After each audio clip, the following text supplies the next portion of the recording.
Ustadz, apa hak suami terhadap HP istri? Karena banyak pertengkaran gara-gara hak HP.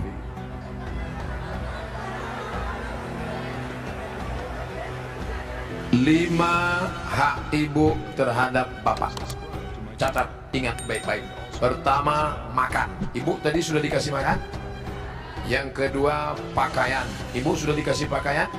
Karena sekarang banyak perempuan yang tidak diberi pakaian oleh suaminya. Tinggi istrinya 175, tapi dikasih kain cuma 50 cm. Kurang kain. Kadang belum selesai di tempat tukang jahit sudah diambil. Kadang kainnya panjang, resleting belum dipasang. Pas jalan kelihatan. Ustaz kok tahu? Saya ngeliat. Ibu sudah dikasih makan, ibu sudah dikasih pakaian, ibu diberikan tempat tinggal yang layak menurut kemampuan masing-masing. Sudah? Keempat, ibu mesti diberi pendidikan.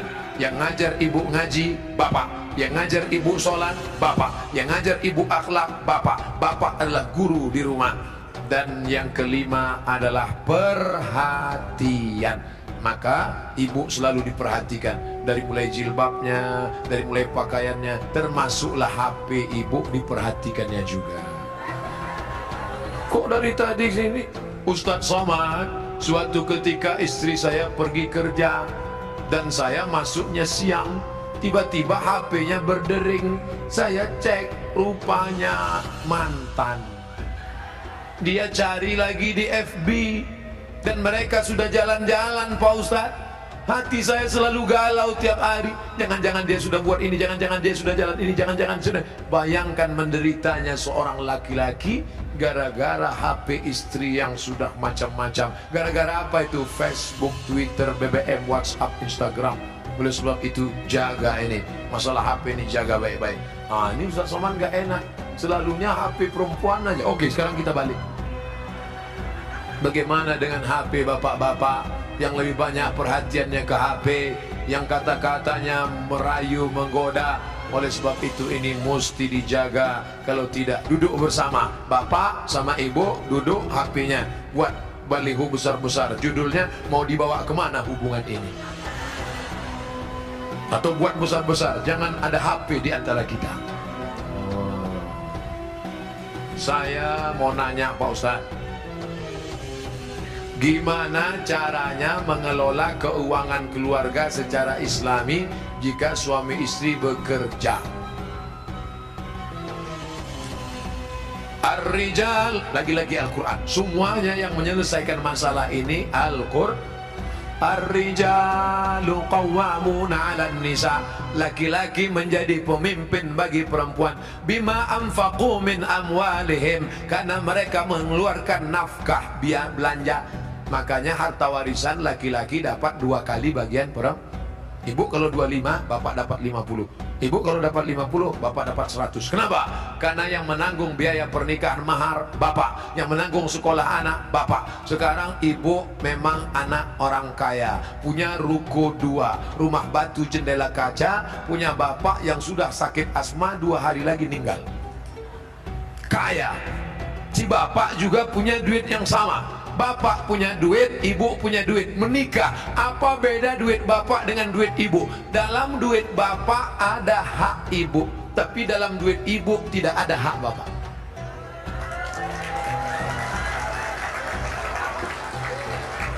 Dalam uang bapak ada kewajiban nafkah untuk ibu, dalam duit ibu tidak ada. Tapi karena ibu cinta mati, maka ibu berkata, "Mas, aku tahu engkau kere, miskin, susah, melarat, tapi aku sudah terlanjur cinta padamu. Jangankan uang ini, nyawaku pun kuberikan. Ambillah semuanya, dengan syarat jangan kau nikah lagi." Nah, sudah jelas batasannya. Jadi kalau ada ibu punya kontrakan, PNS, pegawai, punya gaji, ibu tetap ngomong ke suami, "Mas, aku mau kirim uang ini ke anak yatim, mau biaya anak pesantren, mau kasih wakaf beras 1 karung, Tapi ibu ngomong ke bapak itu bukan minta izin, karena uang itu memang punya ibu. Ibu ngomong sebagai adab sopan santun, tata krama, budi bahasa. Jadi bapak jangan kegeeran, dan ibu jangan kurang ajar. Mas, ini uangku, ini kos-kosanku, ini rumahku, terserah aku. Kamu mau ikut ya? Kalau enggak, lebih dari kamu bisa aku dapatkan. Jangan luka hatinya. Galah patah boleh disambung, kaca retak boleh direkat, hati yang sakit kemana obat akan dicari. Nah, oleh sebab itu maka jaga. Saya sudah mengeluarkan untuk biaya keluarga sebagian, sedangkan sebagiannya saya ingin membantu saudara yang kurang mampu. Tapi kadang saya suka berbohong jika untuk membantu keluarga yang memang butuh bantuan. Ini yang nulis pertanyaan bapak apa ibu? Kalau bapak sudah berikan yang 5, makan sudah, pakaian sudah, tempat tinggal sudah, pendidikan sudah, perhatian sudah, sesuai dengan urf. Wa ashiruhunna bil ma'ruf, berilah mereka pergaulan urf. Urf itu seperti layaknya. Kira-kira layaknya standar orang daerah Pondok Aren itu perempuan diberi berapa? Tidak terlalu kaya, tidak terlalu miskin, yang sedang-sedang. Kira-kira diberi berapa? Standarnya misalnya 3 juta, 5 juta. Dia beri, maka sisanya itu terserah dia untuk yang lain. Maka dia sudah menunaikan kewajiban. Urf. Pengambilan hukum ada 10. Quran, hadis, ijma', qiyas, syar'u man qablana, saddu zara'i, qaulu sahabi, istihsan, istisab, urf. Urf, tradisi, kebiasaan. Berapa yang layaknya untuk daerah Pondok Aren? Semoga Ustaz selalu dilindungi Allah, amin. Bagaimana antum menyikapi beda mazhab, khilafiyah, firqah? Bagaimana dengan ayat Allah, wa'tasimu bihablillahi jami'a, wa'tasimu, bersatulah, bihablillah, dengan tali Allah. Yang dimaksud tali Allah itu Islam, Al-Quran dan Sunnah. Adapun ijtihad ulama berbeda-beda, tapi kita di Indonesia sudah disepakati 3. Akidahnya Asy'ari, fikihnya Syafi'i, tasawufnya Sunni, Junaid al-Baghdadi dan Abu Hamid al-Ghazali. Saya ulang sekali lagi, Ahlus Sunnah wal Jamaah, akidahnya Asy'ari, fikihnya Syafi'i, tasawufnya Sunni, Abu Hamid al-Ghazali dan Junaid al-Baghdadi. Maka kita pegang yang itu. Saya belajar di Maroko 2 tahun, mazhabnya Maliki. Maliki Ahlus Sunnah. Pertama Hanafi, nomor 2 Maliki, nomor 3 Syafi'i, nomor 4 Hambali. Keempat-empatnya Ahlus Sunnah. Tapi ketika saya pulang kampung, saya tidak bawa mazhab Maliki. Kenapa Ustaz tidak pakai mazhab Maliki? Andai saya pulang ke kampung, saya pakai mazhab Maliki. Mazhab Maliki kalau sholat tangannya lepas ke bawah, Allahu Akbar. Fatihahnya pakai baca kiraan Warsh, Alhamdulillahirabbil alamin, Ar-Rahmanir Rahim, Maliki Yaumiddin. Mimnya pendek. Kemudian enggak pakai bismillah. Allahu Akbar, Alhamdulillahirabbil alamin, enggak ada bismillah. Kunut subuhnya sebelum rukuk, walam yakul lahu kufuwan ahad. Baca kunut. Kunutnya enggak bunyi. Andai saya buat sholat subuh seperti ini di masjid dekat rumah saya, Allahu Akbar, Alhamdulillahirabbil alamin, Ar-Rahmanir Rahim, Maliki Yaumiddin. Selesai sholat pasti jamaah komplain semua, tolong sholatnya diulang, tadi imamnya ISIS.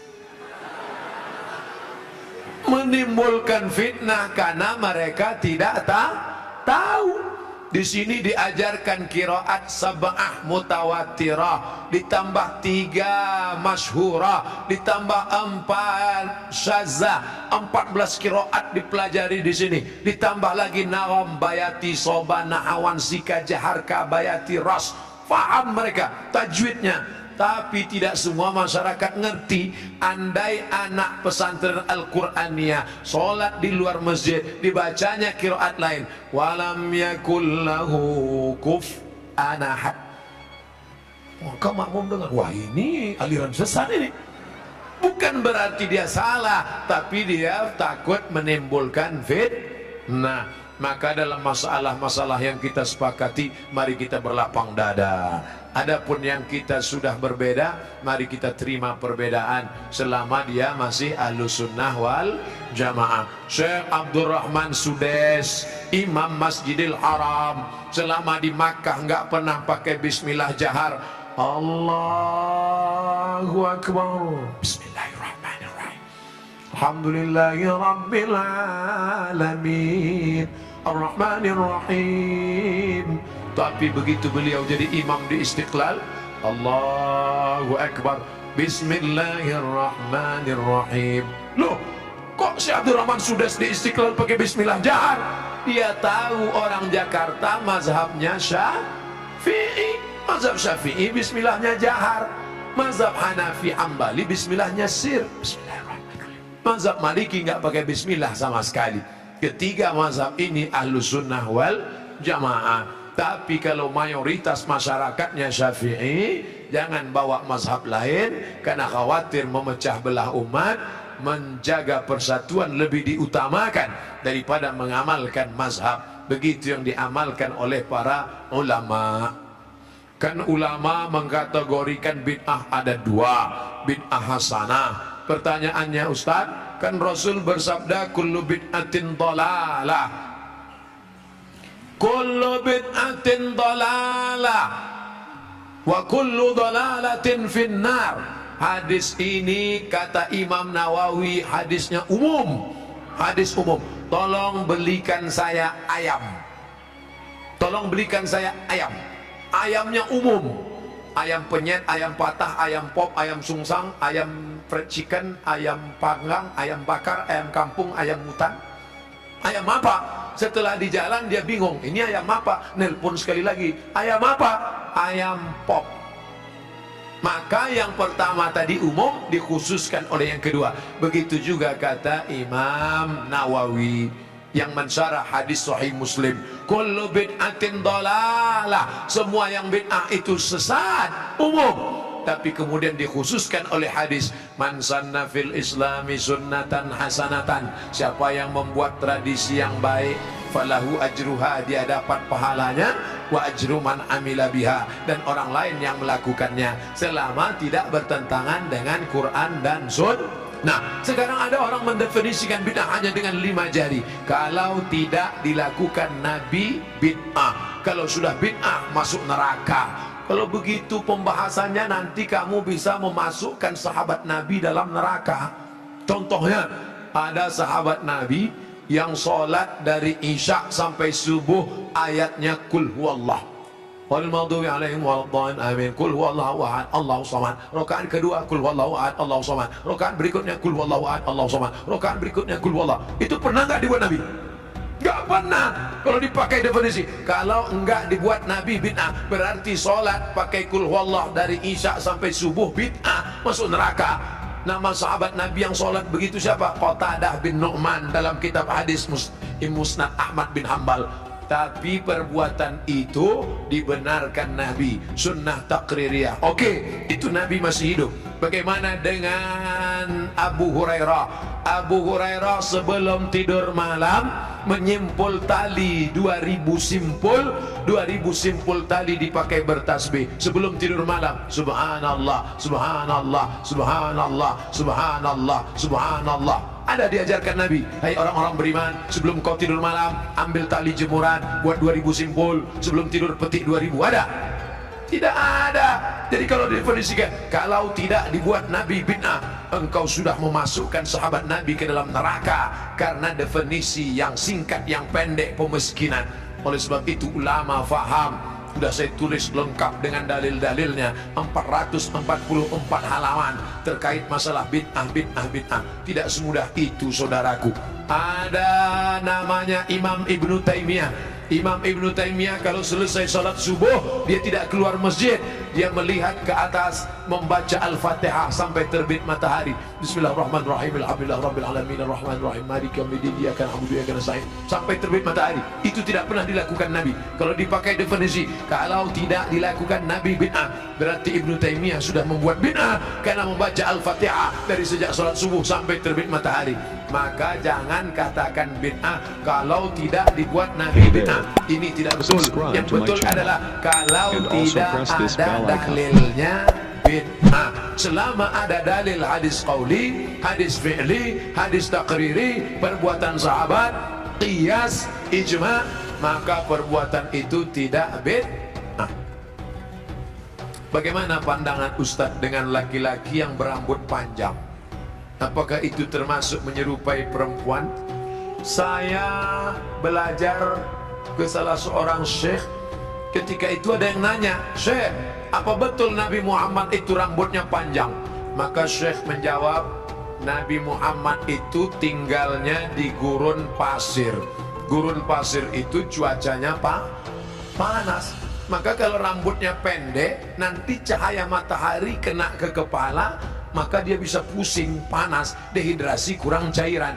Makanya Bapak Ibu ketika di Makkah disuruh pakai topi, pakai payung supaya jangan kena panas. Nabi kepalanya ditutup dengan 3. Yang pertama, rambutnya. Rambut Nabi itu dari depan panjang sampai ke belakang. Yang kedua, ditutup dengan qalansuah, topi. Setelah itu ditutup dengan imamah sorban. Kalau di atas kepala dililitkan namanya imamah. Kalau diletakkan di tengkuk namanya burdah. Kalau diletakkan di kepala seperti kerudung namanya ghutrah, bukan serben. Jadi Nabi kepalanya ditutupi dengan 3. Pertama, rambutnya panjang sampai ke tengkuk, dari depan ini sampai ke tengkuk sini. Coba. Yang kedua, qalansuah, kain penutup. Setelah itu baru sorban. Maka kita pun, kami pun ketika kuliah dulu di Arab pakai sorban. Pakai untuk apa? Supaya jangan kena panas terik. Musim dingin di bawah derajat 0, 5 derajat, 10 derajat, di bawah 0 dingin. Maka kepala juga ditutup pakai sorban. Sekarang kenapa Ustaz nggak pakai sorban? Saya sekarang kepanasan. Tapi saya tidak menyalahkan para habaib pakai sorban. Mereka mengikuti sunnah Nabi Muhammad sallallahu alaihi wasallam. Nah, jadi kalau ada laki-laki berambut panjang, tapi rasanya tempat kita rambut panjang bukan untuk menutup kepala biar supaya jangan panas. Justru tempat kita makin rambut panjang makin kepanasan, ketombe. Jadi kira-kira rambut panjangnya kenapa? Kenapa rambut panjang?